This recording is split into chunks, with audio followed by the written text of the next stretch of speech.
still remember the day I got my diary. I was 15, and my parents had just gotten divorced. My mom had moved out, and my dad was working long hours to make ends meet. I felt lost and alone, like I was drowning in a sea of uncertainty. That's when I found my diary. It was an old, leather-bound book with a lock and key. I had discovered it in the attic of our new apartment, buried beneath a pile of old trunks and boxes. At first, I thought it was weird. Who kept a diary with a lock and key? But as I flipped through the pages, I realized it was empty. No one had ever written in it before. So, I started writing. I wrote about my feelings, my fears, my dreams. I wrote about my parents' divorce and how much I missed my mom. I wrote about school and how hard it was to make friends. And then, one day, I wrote about him. His name was Jake, and he was the most gorgeous guy in school. I had seen him in the hallways, and I couldn't help but stare. He had piercing blue eyes and a smile that made my heart skip a beat. I wrote about how much I wanted to talk to him, to get to know him. But I was too shy, too scared. So, I just kept writing, pouring my heart out onto the pages of my diary. Little did I know, my diary was about to become my best friend.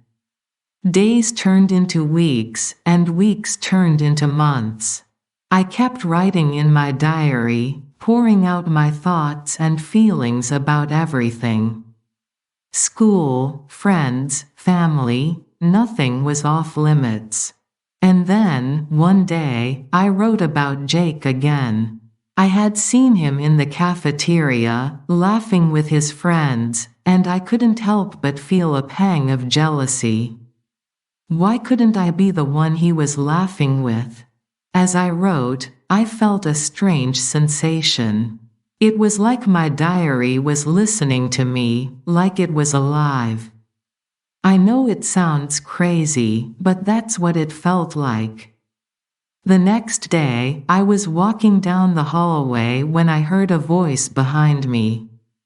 "Hey, Emily." I turned around, and there he was. Jake, the guy the first had been writing about in my diary. "Hey," I said, trying to sound casual. "We need to talk," he said, his eyes serious. My heart was racing. What could he possibly want to talk about? We walked to an empty classroom, and Jake closed the door behind us. I felt a flutter in my chest. What was this about? "Emily, I know this might sound weird, but I've been reading your diary," he said, his eyes locked on mine. I was shocked. How did he even get my diary? And why was he reading it? I found it in the library, hidden behind a bookshelf. I was browsing through the shelves, and it fell out. I couldn't help but read it, he explained, his voice soft. I felt a mix of emotions, embarrassment, anger, and curiosity. What did he think of my deepest thoughts and feelings? "Why did you keep reading it?" I asked, trying to sound calm. "Because I couldn't stop," he said, his eyes intense. "Your writing is amazing, Emily. And your thoughts, they resonated with me. I feel like I know you, like we have a connection." I was taken aback. No one had ever understood me like that before. We talked for hours, Jake and I. He told me about his own struggles, his own fears and dreams. And I listened, feeling like I had found a kindred spirit. As we talked, I realized that I had been wrong to assume that Jake was just a popular, arrogant guy. He was so much more than that. He was kind, empathetic, and creative. And he liked me, really liked me, not just as a friend, but as something more. I couldn't believe it. The guy the first had been writing about in my diary, the guy the first had been crushing on for months, liked me back. As the bell rang, signaling the end of the school day, Jake walked me to my locker. "Can I ask you something?" he said, his eyes sparkling. "Sure," I replied, my heart racing. "Will you go out with me? On a date, I mean. Maybe dinner or a movie?" I smiled, feeling like I was on cloud nine. "Yes, Jake, I'd love to." And with that, he grinned and took my hand, and we walked out of the school together, into a bright new future. Our first date was a disaster. Well, not a complete disaster, but it was definitely awkward. We went to a fancy restaurant, and I spilled soup all over the table. Then, we went to a movie, and I fell asleep halfway through. Despite the awkwardness, Jake was sweet and understanding. He laughed it off and told me it was okay, that he was just happy to be spending time with me. And that's when it hit me, I was falling for him. Hard. As we walked out of the movie theater, he took my hand again, and I felt a spark of electricity. It was like the whole world had come alive. "Hey, Emily," he said, looking at me with those piercing blue eyes. "Yeah, I really like you, a lot." My heart skipped a beat. "I really like you too, Jake." And with that, he leaned in and kissed me. It was my first kiss, and it was perfect. After that kiss, everything changed. Jake and I were inseparable. We went on long walks, had deep conversations, and laughed together until our sides hurt. I felt like I had finally found my soulmate, my best friend, my everything. But as our relationship grew stronger, I started to worry about my diary. What if Jake found out I had been writing about him all along? Would he think I was creepy or obsessed? I tried to brush it off, telling myself it was no big deal. But the guilt was eating away at me. One day, as we were studying together in the library, Jake stumbled upon my diary. It was open to a page where I had written about him, about how much I loved him. He looked at me, surprised, and then he smiled. "Emily, this is amazing," he said, his eyes shining with excitement. "You're an incredible writer, and what you wrote about me, it's the most beautiful thing I've ever read." I blushed, feeling a mix of relief and happiness. "You're not mad?" I asked, my voice barely above a whisper. "Mad? No way," he said, taking my hand. "I'm flattered, and I have to say, it's pretty cool to be the inspiration for your writing." From that day on, Jake and I were even closer. He would often read my diary entries, and we would discuss them together. He loved seeing into my mind, and I loved sharing my thoughts with him. But as our relationship deepened, I started to realize that I wasn't the only one with secrets. Jake had a mysterious past, one that he refused to talk about. I tried to push him for answers, but he just smiled and changed the subject. It was frustrating, but I loved him too much to push him away.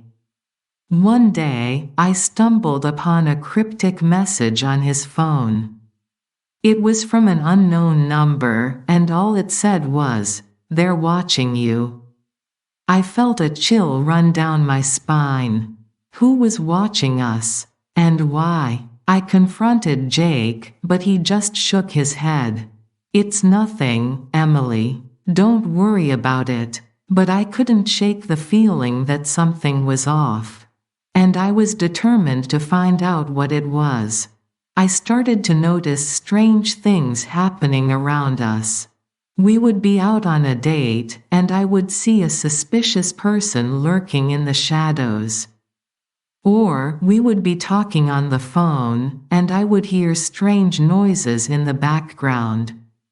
I tried to brush it off as paranoia, but I couldn't shake the feeling that something was off. One night, I decided to do some snooping. I snuck into Jake's room while he was out, and started searching for clues. That's when I found it, a hidden folder on his computer, labeled Project Elysium. I opened it, and what I saw made my blood run cold. It was a surveillance file with pictures of me and Jake, and notes about our every move. I felt like I had been punched in the gut. Who was behind this? And why were they watching us? Suddenly, I heard a noise behind me. I turned around, and there was Jake, his eyes blazing with anger.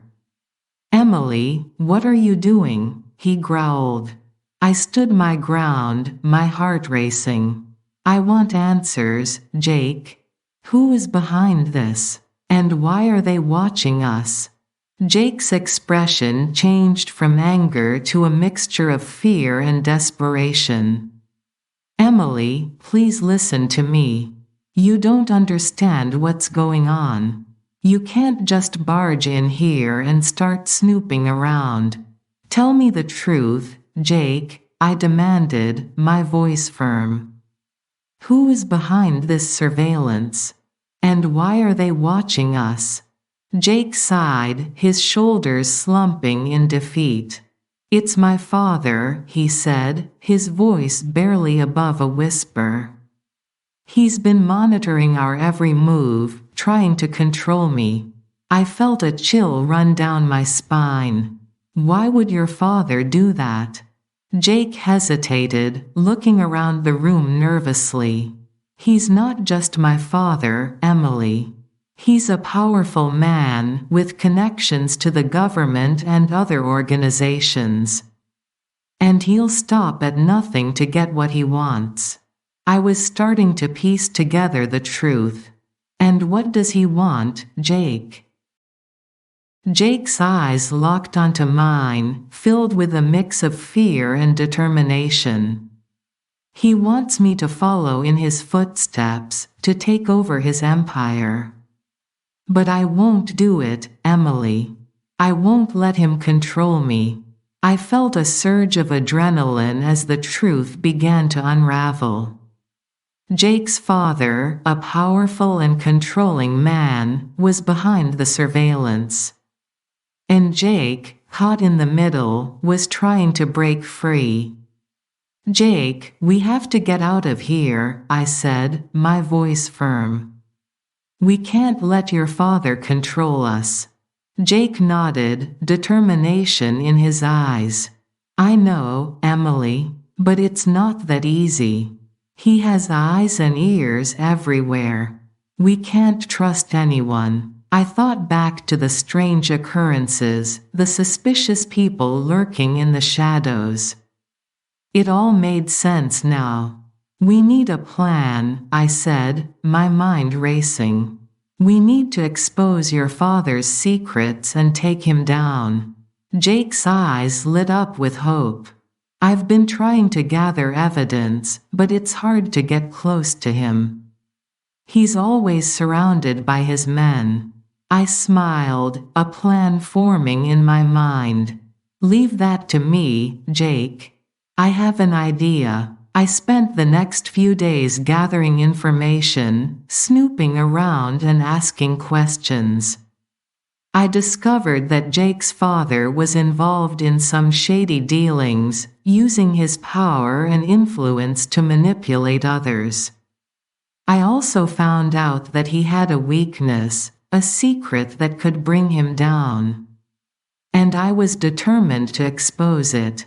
I convinced Jake to help me, and together we started digging deeper.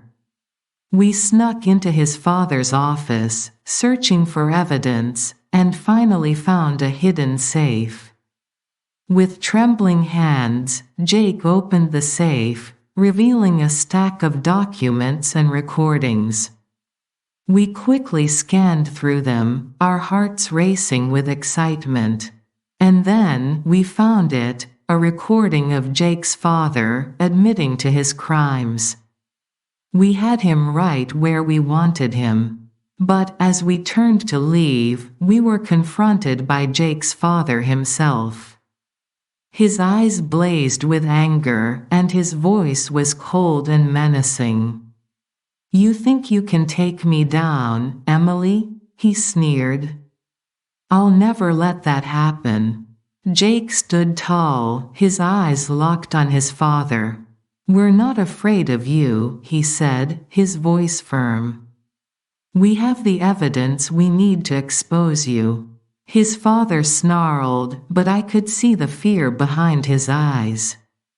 He knew he was cornered. "You'll never get out of here alive," he spat, pulling out a gun. My heart raced as Jake pushed me behind him, shielding me from harm.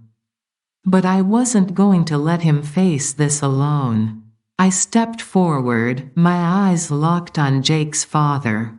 "You're not going to hurt anyone else," I said, my voice steady. And with that, I pulled out the recording device from my pocket and pressed play. The room was filled with the sound of Jake's father's own voice, confessing to his crimes. The look on his face was priceless. He knew he was beaten.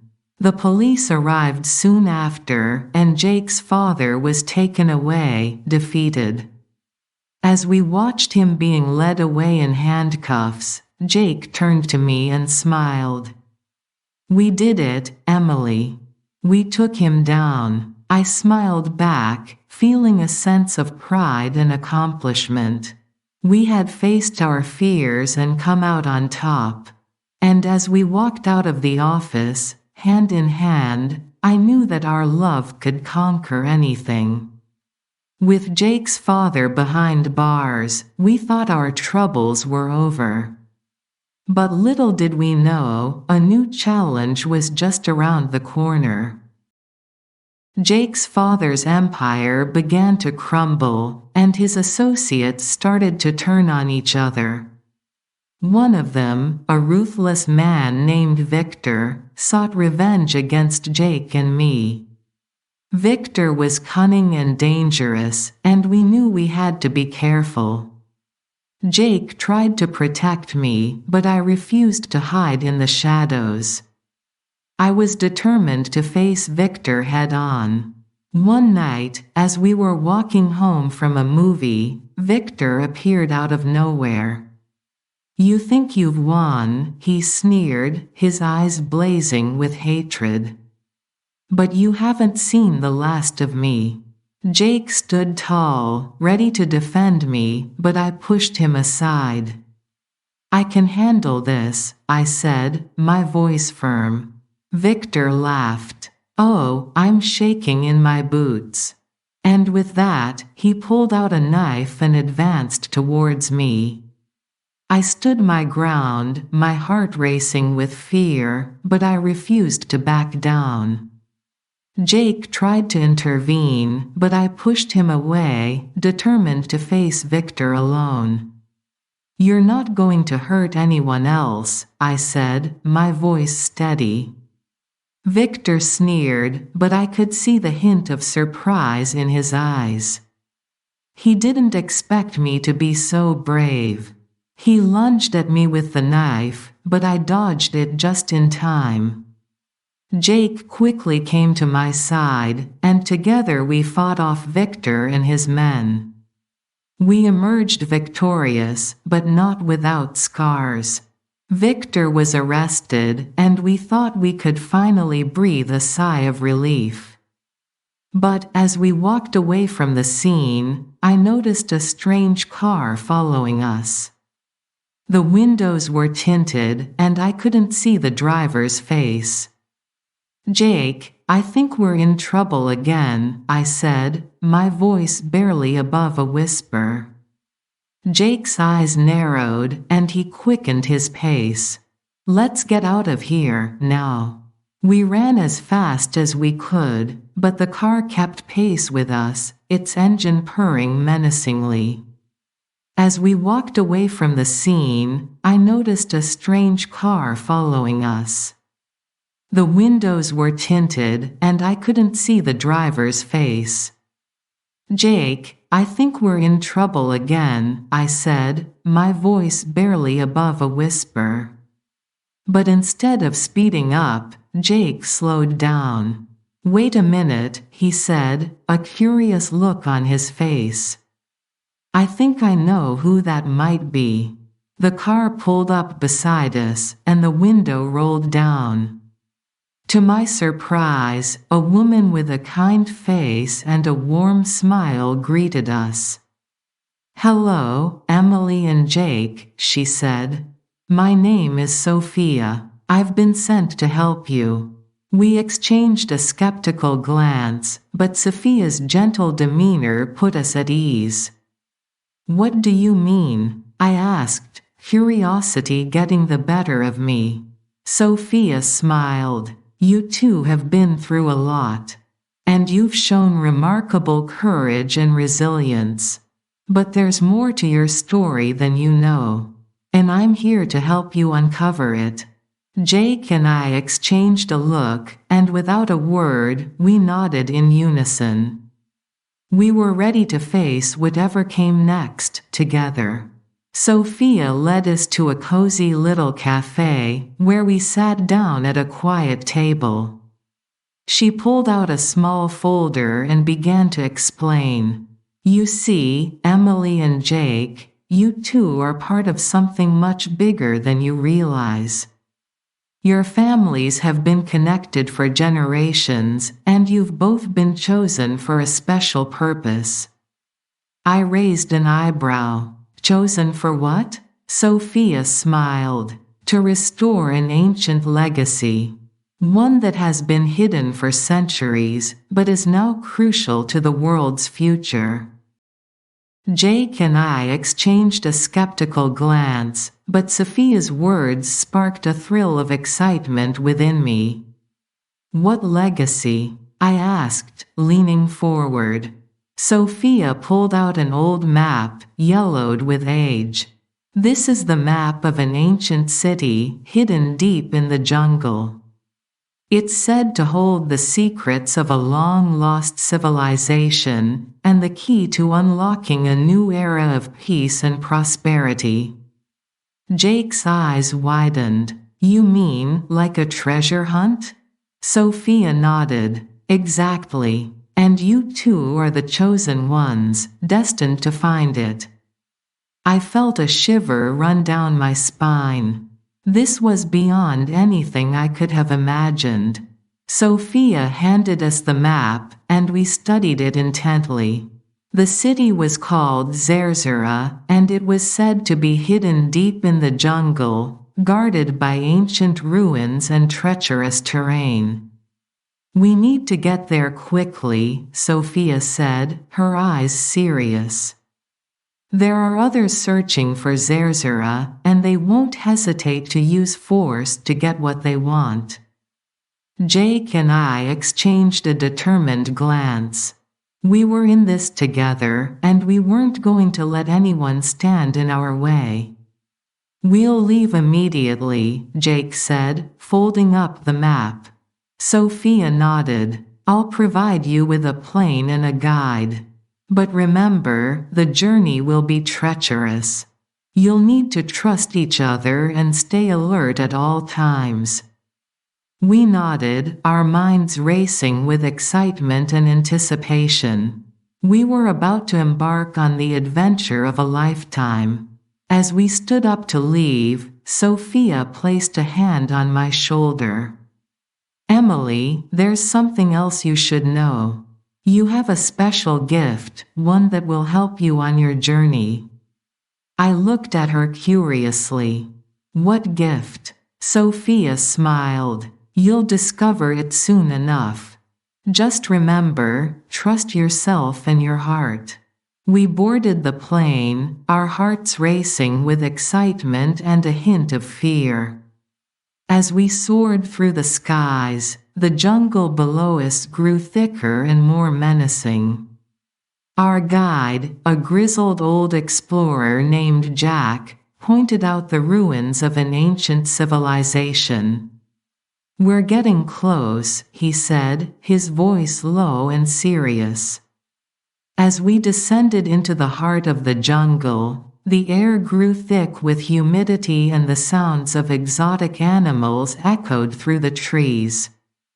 We trekked for hours, our senses on high alert, until we finally stumbled upon the entrance to Zerzura. It was an ancient temple, covered in vines and moss, with intricate carvings depicting a powerful and wise civilization. As we explored the temple, we discovered a series of puzzles and riddles, left behind by the ancient Zerzurans. We need to solve these puzzles to unlock the secrets of Zerzura, Jack said, his eyes sparkling with excitement. Jake and I exchanged a glance, our minds racing with the challenge ahead. We were ready to face whatever lay ahead, together. The first puzzle was a complex series of symbols etched into the wall. Jack studied them intently, then turned to us with a thoughtful expression. I think I know what this means, he said. It's a riddle, and the answer is a password that will unlock the next chamber. Jake and I exchanged a glance, and then we both spoke at once. I think I know the answer. Jack raised an eyebrow. What makes you think that? I hesitated, then explained. I've been having these strange dreams since we started this journey. And in one of them, I saw this exact symbol. And I knew the answer. Jake nodded in agreement. I've been having similar dreams. And I think we both know the answer. Jack looked at us skeptically, but then a slow smile spread across his face. Well, I'll be damned. I think you're right. He entered the password, and the wall slid open, revealing a hidden chamber. We stepped inside and found ourselves in a vast, dimly lit room filled with ancient artifacts and treasures beyond our wildest dreams. But as we explored the chamber, we realized that we were not alone. A figure emerged from the shadows, a figure with piercing eyes and a mysterious smile. Welcome, Emily and Jake, the figure said, its voice low and hypnotic. I've been waiting for you. My name is Ariana, and I'm the guardian of Zerzura's secrets. Ariana's eyes seemed to bore into our souls, and we felt a shiver run down our spines. But as she began to speak, her voice was like honey, sweet and mesmerizing. Emily and Jake, you two are special. You've been chosen to unlock the secrets of Zerzura and to fulfill an ancient prophecy. As she spoke, Ariana's eyes seemed to lock onto mine, and I felt a strange connection to her. But then, she turned to Jake, and her gaze softened. Jake, you have a crucial role to play in this story. You are the key to unlocking the secrets of Zerzura. Jake's eyes widened, and he looked at me uncertainly. But I just smiled, knowing that we were in this together. Ariana continued, her voice weaving a spell around us. And Emily, you are the heart of this story. Your love and courage will guide Jake on his journey. As she spoke, I felt a flutter in my chest. Was she talking about Jake and me? Was our love the key to unlocking the secrets of Zerzura? And then, Ariana vanished, leaving us alone in the chamber. Jake turned to me, his eyes burning with intensity. Emily, I think I know what Ariana meant. I think our love is the key to unlocking the secrets of Zerzura. I smiled, my heart racing with excitement. I think you're right, Jake. Let's do this. And with that, we sealed our fate, and the fate of Zerzura, with a kiss. As we kissed, the chamber erupted in a blaze of light and color. We felt ourselves being lifted off the ground, and we knew that we were being transported to a new dimension. When the light faded, we found ourselves standing in a beautiful garden, filled with flowers and trees that shone like diamonds. Ariana appeared beside us, a smile on her face. Congratulations, Emily and Jake. You've unlocked the secrets of Zerzura and fulfilled the ancient prophecy. As we looked around, we saw that the garden was filled with people from all eras and cultures, all united in their love and wisdom. We're not just two people who fell in love, Jake said, his eyes shining with tears. We're the symbol of hope and unity for the entire world. I nodded, my heart overflowing with joy. We're the proof that love can conquer all, even across different dimensions and timelines. And with that, our journey ended, and a new chapter in the story of Zerzura began.